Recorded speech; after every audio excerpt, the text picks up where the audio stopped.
Bienvenue au SAV de la Tech, le podcast qui répond aux questions non techniques des gens de la tech. Je suis Jérémy Giraud, Engineering Manager, et je suis convaincu que gérer des égos surdimensionnés est la vraie compétence clé d'un manager tech. Et je suis Adrien Joly, le dev qui rêvait d'être tech lead, mais ça c'était avant. Quel dommage, franchement. Moi je me dis toujours, c'est une carrière perdue, tu devrais être tech lead. Être responsable de plus de choses avec le même salaire, bon. Je l'ai bien fait, alors pourquoi pas tu Bon, ça va Jérémy ? Eh bien oui, parfaitement, et franchement, on peut pas dire autre chose qu'il fait un temps magnifique aujourd'hui. Il fait un temps de malade, ouais, carrément. Et toi Adrien, pas trop fatigué ? Un peu fatigué, je te le cache pas, mais content d'enregistrer un épisode, ça faisait un petit bail qu'on n'avait pas enregistré, donc c'est cool. Ouais, ça fait plaisir. Eh ben écoute, allons piocher le prochain sujet dans notre petite boîte aux lettres.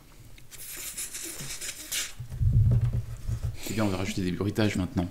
On a une question de Fabien, qui est un ancien collègue, dont je le salue au passage, salut Fabien, qui nous dit « Hello le SAV, de nouveau merci pour ce podcast, c'est très intéressant d'entendre vos réflexions sur les questions qu'on se pose, et ce serait dommage de ne pas en profiter. Dans mon contexte, je suis positionné en transverse sur plusieurs équipes pour les aider et les accompagner à progresser sur leurs problématiques techniques. Dans ce cadre, j'organise des conversations en tête-à-tête, parfois appelées one-to-one ou bilatérales, avec les différentes personnes de l'équipe. Le contexte a changé et le management m'a positionné en tant que lead des équipes plutôt que soutien et a demandé que j'arrête les conversations avec les personnes. Ces conversations ne faisaient pas partir du périmètre du rôle que j'endossais et un nouveau manager était attendu pour prendre le suivi des personnes par des one-to-one réguliers. Les personnes concernées et moi avons trouvé cela dommage. Ces conversations permettaient de débloquer ou déloquer, en tout cas, des situations humaines et techniques, notamment sur des code reviews où on percevait une montée des compétences de chacun et chacune. Ma question, quel est le rôle du lead dev dans le management ? Doit-il ou ne doit-il pas avoir des conversations dédiées avec les membres de son équipe ? Merci d'avance pour le temps que vous allez prendre à me lire et peut-être à me répondre. Fabien. Eh bien, j'imagine qu'on va te répondre, Fabien. On va essayer en tout cas, on va faire de notre mieux. Et je suis ravi de te laisser commencer, Jérémy. Ah, super. Bon, moi j'amorce sur ce que je pense directement, mais de ce que j'ai vu, il est positionné en transverse sur plusieurs équipes et parle à pas mal de monde. Donc c'est quelqu'un qui a l'air de fluidifier pas mal de choses. Et le management le positionne en lead, donc j'ai l'impression qu'il officialise quelque chose. Je ne sais pas si le rôle de lead est très bien choisi ici, parce que de ce que je vois, moi par exemple, là où je suis, quand tu as la responsabilité d'une équipe, tu serais, on va dire, manager ou lead de cette équipe, si tu as un minimum de contribution. Mais à partir du moment où tu commences à gérer plusieurs équipes, tu commences à devenir Engineering Manager 2 et finalement tu commences à gérer des managers. Et je vois que il s'occupe de plusieurs équipes, qu'il y a des managers qui commencent à venir sur ces équipes-là. Donc j'ai l'impression que c'est un phénomène de croissance et qu'on officialise un petit peu son rôle finalement de lead de plusieurs équipes. Donc il peut y avoir une partie un peu opérationnelle de code et d'interaction. Mais s'il y a des managers qui viennent sur ces équipes-là, peut-être qu'il sera plus en lien avec les managers en direct. Moi ce que j'ai constaté, c'est que quand ça se produit chez nous, les gens ne sont pas non plus entièrement déconnectés des équipes et gardent des one-to-one, mais simplement à des fréquences un petit peu moins régulières. Il y a des skip level où le manager de niveau 2 parle tout de même aux gens de l'équipe, et au lieu d'avoir une fréquence d'une fois par semaine, ça va être une fois par mois. Ça permet que lorsque le manager prend le management de l'équipe, lui il va faire les one-to-one, et que tu puisses garder la communication, mais sans que tout le monde soit surchargé de meetings, quoi. Parce qu'un one-to-one, ça peut durer 30 minutes. Si tu as 5 membres dans ton équipe, 5 fois 30 minutes, ça te fait du 2h30, 3h, on va dire. Ça te fait une demi-journée par semaine pour le manager. Et là, je t'arrête tout de suite. Je pense qu'il gère les mêmes équipes qu'avant. Donc là, le but, c'est pas qu'il couvre plus de gens. S'il devait couvrir plus de gens, je comprendrais qu'il lui retire un petit peu de one-to-one. Oui, mais s'il y a un manager qui vient prendre le leadership... Oui, pour le coup, pour équipe, chaque ingé, ça lui fait plus de temps passé en... Ça lui fait le double de temps, quoi. Ouais, mais du coup, moi, ce que je comprends pas, c'est le temps qui va lui être libéré à lui, il va le passer à quoi ? Ça veut dire quoi, le lead, si au final, tu passes moins de temps avec les gens que tu leads, quoi ? Bonne question. Ça a toujours été un peu mystérieux pour moi d'avoir tous ces niveaux de hiérarchie, etc. Je pense qu'il y a deux niveaux de réflexion à avoir. D'une part, tu peux être plongé dans l'opérationnel, c'est-à-dire maintenir des choses au jour le jour, t'assurer que la roadmap, elle soit bien tenue, etc. Et en même temps, il y a le côté créer une roadmap, s'assurer du futur, des features de l'équipe, etc. Et c'est pas vraiment le même travail non plus. Bah ouais, moi j'ai l'impression que là, en fait, il change de rôle. Toi, tu décris ça comme une officialisation, moi j'ai l'impression que c'est un changement de rôle. Il disait au début, le bail, c'était de les aider à progresser sur des problématiques techniques. Donc là, toi, tu me parles de roadmap, de machin, ça a l'air beaucoup plus stratégique, beaucoup plus produit. C'est pas le même scope en fait. Donc en fait, moi, ce que je reconnais un petit peu des typologies de missions qu'il y avait quand j'étais chez Shodo à l'époque, c'est en gros, bah, c'est assez typique du coach craft où tu viens dans une boîte et c'est une fonction de support. C'est-à-dire que t'es pas là pour dépiler du ticket, t'es pas non plus là pour manager, t'es là pour faire en sorte que l'équipe elle fonctionne le mieux possible. C'est-à-dire que quand elle est bloquée sur un truc, tu les aides à se débloquer. Quand ils ont des lacunes sur un sujet, tu les formes sur ce sujet, tu les entraînes. Genre, tu fais des exercices avec eux ou tu codes avec eux. Par exemple en faisant du pair programming, etc. Et donc ouais, c'est pour ça qu'il parle de situation de support. Il a dit c'est un rôle support quoi. Mm. Et là, s'il passe officiellement lead, alors il faut quand même placer que lead d'une équipe à l'autre, ça veut pas dire la même chose. Ah ouais, c'est ce dont j'ai l'impression, c'est clairement c'est un terme ambigu. Hein. On pourra pas faire une réponse qui s'appliquera à tout le monde parce que ça change vraiment de comment ta boîte définit ce que c'est qu'un lead dev ou un tech lead qui peut être encore différent, etc. En tout cas, ouais, moi je le vois pas vraiment comme une officialisation ou quoi que ce soit, je le vois plus comme on dirait que la boîte elle se structure et elle a envie d'avoir une grille bien carrée, bien homogène, etc. Elle essaie de systématiser la chaîne de management. Je comprends que ça puisse plaire en interne, en tout cas à certaines personnes, à certains directeurs, d'homogénéiser la hiérarchie, parce que ça apporte de la clarté, de la simplicité, j'imagine. Peut-être que ça les rassure quelque part. Mais j'ai l'impression que c'est un peu contre-productif. Parce que pour connaître un petit peu ce rôle de coach technique, c'est un rôle qui est génial parce qu'il te permet à la fois de parler avec des C-level, donc avec des directeurs, des gens qui sont assez haut placés et qui ont un pouvoir stratégique sur la boîte, et à la fois de parler avec les gens qui sont très opérationnels, les développeurs, etc. Et le but étant que dès que tu vois un truc qui coince dans un rouage, quel que soit le niveau de hauteur de ce blocage dans la boîte, tu peux intervenir et filer un coup de main pour soulager. Et là, si en gros on lui impose un rythme de one-to-one avec différents types de personnes, bah, potentiellement il va pas pouvoir faire le même job, il va pas pouvoir apporter la même qualité que ce qu'il pouvait apporter avant. Moi, donc pour toi, le one-to-one, c'est un élément essentiel du coach craft, c'est ça ? Alors, essentiel, pas forcément, mais ce que je veux dire, c'est que c'est un des outils du coach, et il va normalement, un coach, surtout quand tu es un coach craft, chez Shodo, on avait l'état d'esprit craft, c'est le pragmatisme, quoi. C'est-à-dire que quelqu'un qui a besoin de beaucoup d'attention, tu vas lui apporter beaucoup d'attention. Quelqu'un pour qui tout fonctionne bien, tu le laisses tranquille, il fait sa vie et ça roule. En fait, c'est pas un truc qui est codifié où tu vas imposer des one-on-one de manière régulière et de manière égalitaire à tous les membres de l'équipe. Tu fais du cas par cas, tout le temps. Et donc, quand tu rentres dans une structure comme ça, on te dit, bon, bah maintenant, les one-on-one, c'est maximum 30 minutes, tous les machins. Pour certaines personnes, ça va être trop, et pour d'autres personnes, ça va être pas assez. En fait, ce qui est débile, c'est la normalisation. Ouais. Mais je rebondis quand même, parce qu'effectivement, il dit quel est le rôle du lead dev dans le management, donc il y a un aspect management dans la question. Et il y a deux tracks, j'ai envie de dire, il y a deux grandes tracks dans la plupart des boîtes. Il y a un peu la track management et la track technique. Donc gérer les humains et gérer le code ou le... Ouais, et la track management peut avoir des aspects opérationnels. Généralement, on parle plus de lead quand c'est un manager qui, on va dire, manage l'équipe et qui a de la contribution individuelle.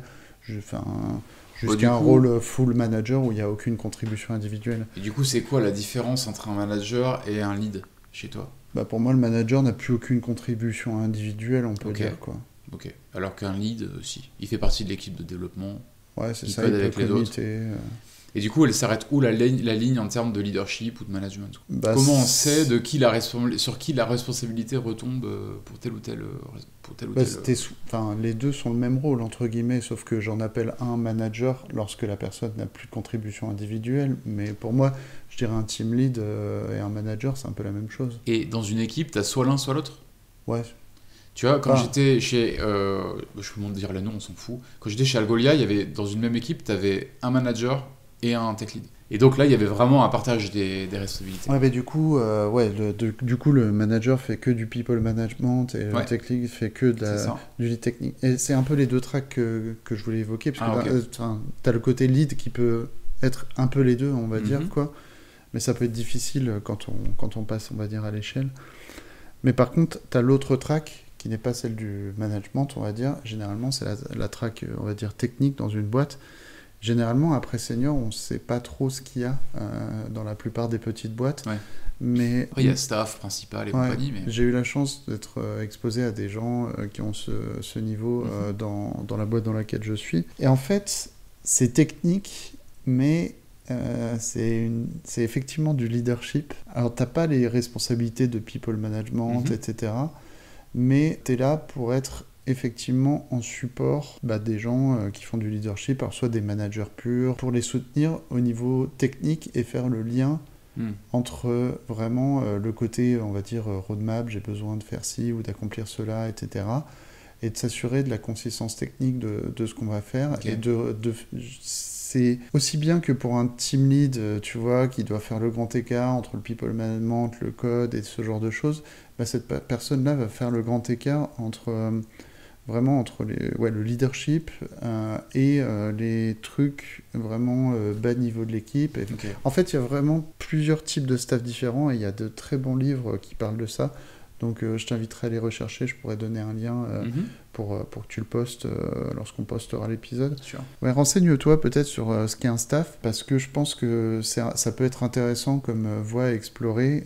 C'est une forme de...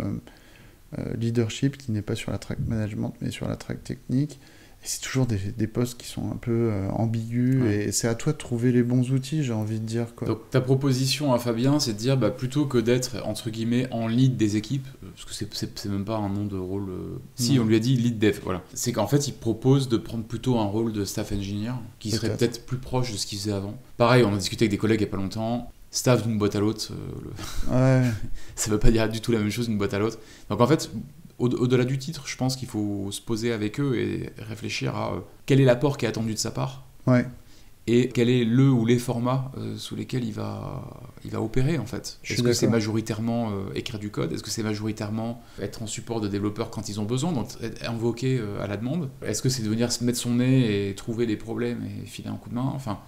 Il faut peut-être le clarifier. Je pense que s'il y a eu ce changement, soit ça peut être un peu de zèle organisationnel de la part de la boîte où ils se sont dit on va tout normaliser parce que c'est comme ça, malheureusement ça a lieu apparemment dans beaucoup de boîtes.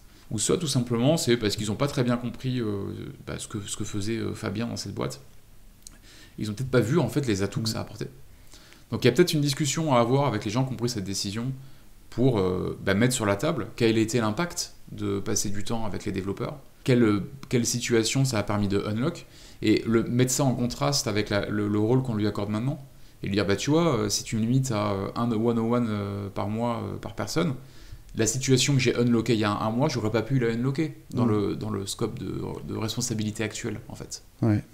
Et donc quelque part vous auriez perdu du temps, de l'argent, de la motivation, enfin après c'est à toi d'estimer l'impact, mais je pense qu'il faut se poser la question de dire ce que tu faisais, quel impact ça avait, essayer d'avoir des chiffres ou quelque chose de factuel à présenter, et montrer que le nouveau rôle, a priori, il sera moins efficace sur ces impacts-là.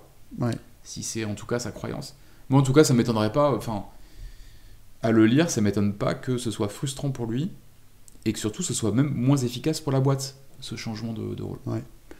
Et ça m'étonne pas, et j'aurais pas dit mieux que toi.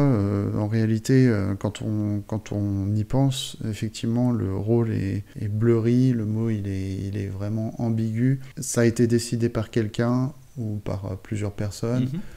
Je pense que c'est important d'identifier ces personnes-là et de clarifier le rôle et les objectifs du rôle. Généralement, pareil, sur le bon management, tu demandes à quelqu'un de faire quelque chose, mais pas comment le faire.